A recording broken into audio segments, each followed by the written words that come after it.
Hi,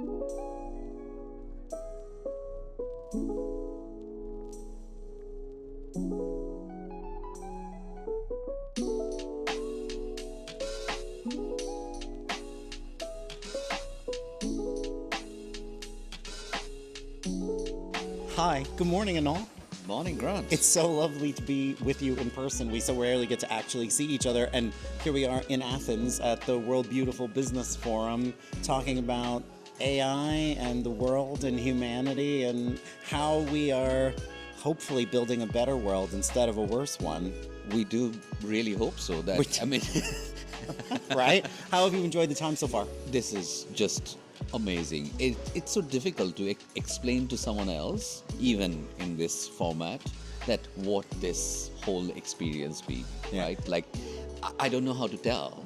To going back to Singapore and telling a colleague that what was this experience all about? Well, why don't we use a cup of coffee to try to discover that? So Let's do that. We will thank you for agreeing to do a coffee with Grant. The concept here really is we have a really casual 5-10 minute conversation about things that are going on in the world, things we're experiencing. And because of where we are, working with the House of Beautiful Business on these big kind of macro questions, there's a lot to talk about. So should we jump right in?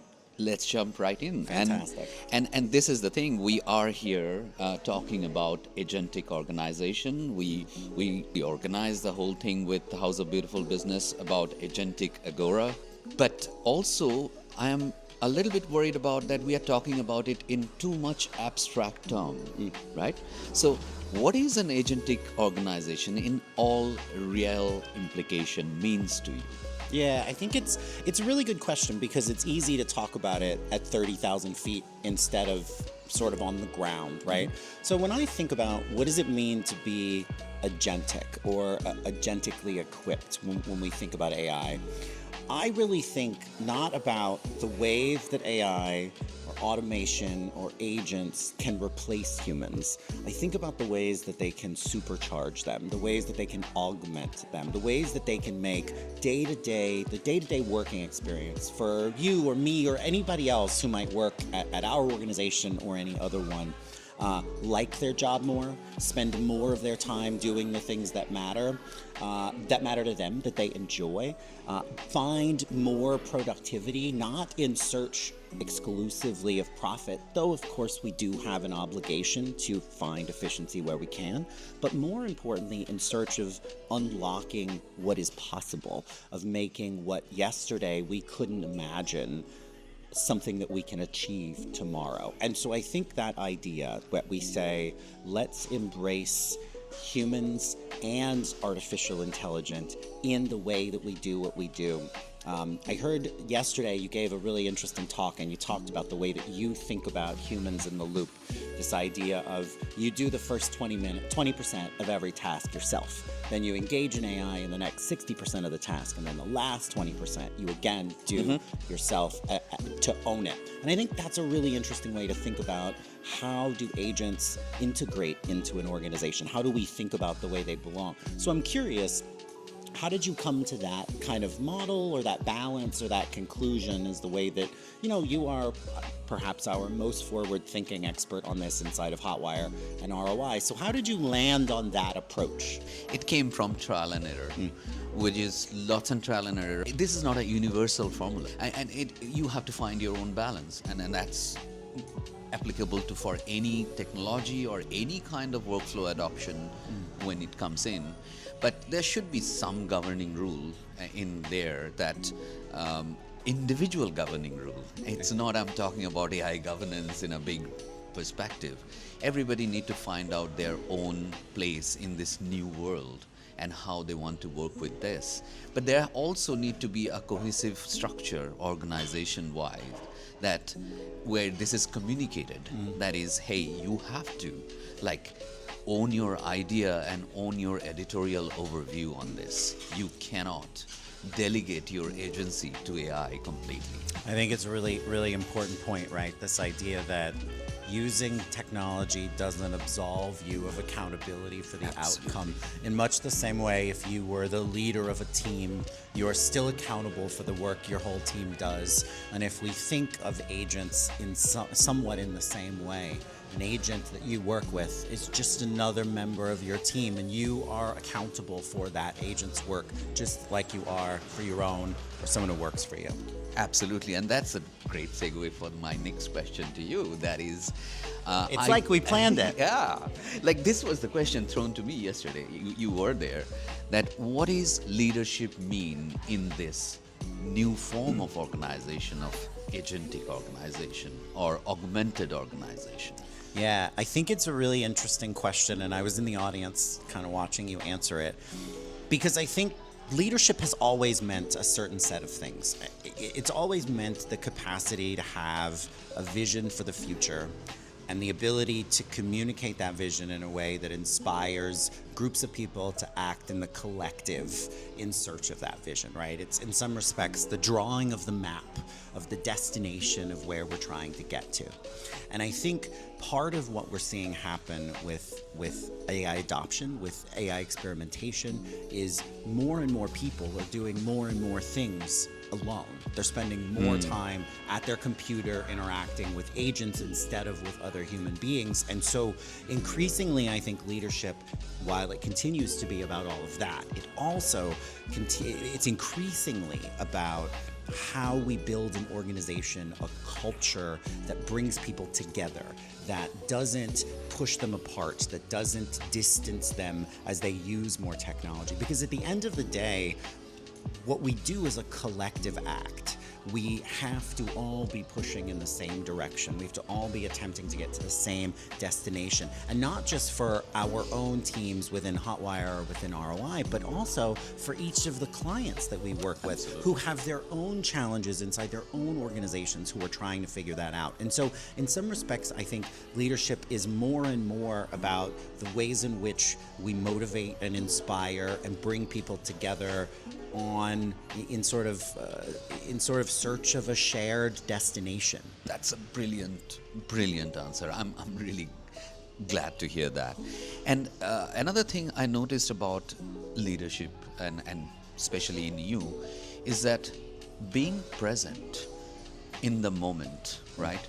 And saying that you do your work, this is the direction, you do your work, and don't worry about other things, I'll take care of it. And that assurance itself is such a relief, like for everyone, because everyone in the organization, not only our organization, is trying to figure out what's their place in this world. Yeah, I mean, I think, I appreciate the kind words, I really do. I think everybody's just trying to do their best at any given point in time, right? And we're lucky. I think our teams, I've had the pleasure to get to meet a lot of our teams around the world, and I'm sort of making an effort to get to know everyone and to really get to know the business. I think it's an easy trap to fall into, to assume you have it figured out more quickly than you really do.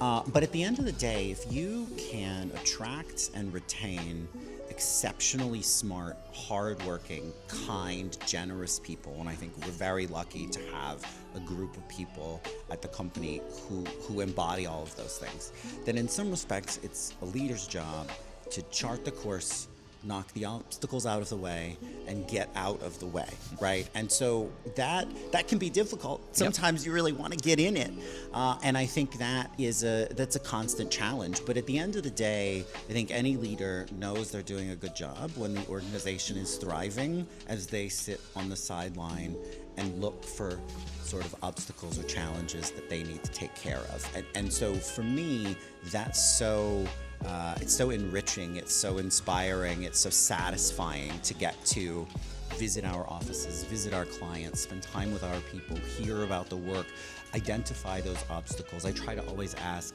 what's getting in the way of you doing your job? Because if I can focus on getting those things out of your way, good things are going to happen, right? And that's at an individual level, and it's at scale across the whole organization.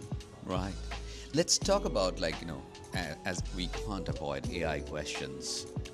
What I'm seeing in most of the organization when we are working on especially with their marketing and comms team on AI rollout, and all the initiatives most of the time is coming from a place of fear, right? Fear of missing out, like all others are doing it, we have to do something, or worst, fear of messing up. What if I do something wrong? right? And to me, it is a very interesting point, because with fear, can you get something done? Is it fear necessary, or is it fear going against you? So how the AI initiatives, not only us, our clients should be going after? You know, I think I'm not sure there's anything wrong with fear being a motivator, right? I think probably in the totality of human history, fear has motivated an extraordinary number of innovations and inventions and wonderful things, right? I think we know from psychology, right? Like humans have certain chemical responses to things, flight, fight, or freeze. I think in some respects what you're defining is flight in the macro, right? And I don't know that that's automatically a bad thing. I think what we have to be conscious of is where are we running to? And so the destination really, really matters. And I think a lot of times what we're seeing is organizations running to efficiency. They're running to how do I save as much money as I can, as quickly as I can. And I think that while, of course, listen, we all have an obligation as leaders of companies, we all have an obligation to do the work we can as efficiently as we can possibly do it. And if we don't do the work as efficiently as we possibly can, then we are going to fundamentally miss out on a certain obligation that we have. But that's not enough. That is layer one. And so my challenge in general to our organization, to other clients, is not don't run, not don't be afraid, but let that motivation take us to a destination built around what's possible now that we have access to all this tech. What can we do that we couldn't do before? What bigger future is available to us because of this? And if we can keep that in sight, if we can keep that as our North Star, as our final destination, then maybe running isn't so bad. It comes to my mind that we are talking about, in this AI augmented workforce with partners and agency partners, internal things, and what stood out is that human connection itself, the trust, the partnership. It is a very human thing, right? So we came a completely whole circle, that starting with the AI implementation or augmented organization, but what is the core of the thing is the human connection and trust between within the organization, outside the organization, within the partners. And that's fascinating to me. I think at the end of the day, what we can't lose sight of is if we share a goal, then we're all in this together. And that people crave connection. Human beings, sort of psychologically, sociologically, we crave connection. And it's part of the reason why I'm so bullish on the future of what we do as communicators, as marketers, is because that's not going to change, no matter how many agents we have access to. And so if we can keep our eye on that ball, on the idea that bringing people together around shared ideas, having human experiences, and using technology to help us augment those experiences, then we'll continue to thrive. Our clients will continue to thrive. Society will thrive. And in all of that, so are we all just looking for the bright future? That's what we're all here, I think, trying to build. I'm deeply motivated by that. And it does, in some respects, take us back to where we are here in Athens and the event that the House of Beautiful Business has hosted that we've gotten to attend, which is really focused on that intersection, is how do we embrace all of what is going on with technology in ways that help us solve some of the biggest problems on the planet, the climate crisis and, employment and health, right? There's so much promise around AI and curing diseases, but not give up our humanity, not give up the things that make us creatures of community, that make us humans, that make us connect. And I think that really is at the core of how we're trying to build what we're trying to build at Hotwire and at ROI. And I think our clients see that, and I think it's why they stick with us. And I hope our team members see that, and I hope it's why they stay. It's why new folks come to join us. And if we can keep doing that, if we can keep focused on what that future looks like and how we build that future, then we'll do great things, and all the rest will follow. That's brilliant. Thank you so much for doing this with me today. I always have such a great time talking with you. We don't normally have a camera on us while we're doing it, but it's been just remarkable. I'm so grateful to the work that you do for the company. So much of our innovation is first born in your brain and your capacity to then inspire the team. It's really remarkable. So thank you for this. I hope you've enjoyed Athens. I absolutely enjoyed this and enjoyed this conversation, Athens, and the conference of House of Beautiful Business. Thank you for giving me that opportunity. Thank you. Cheers. Cheers.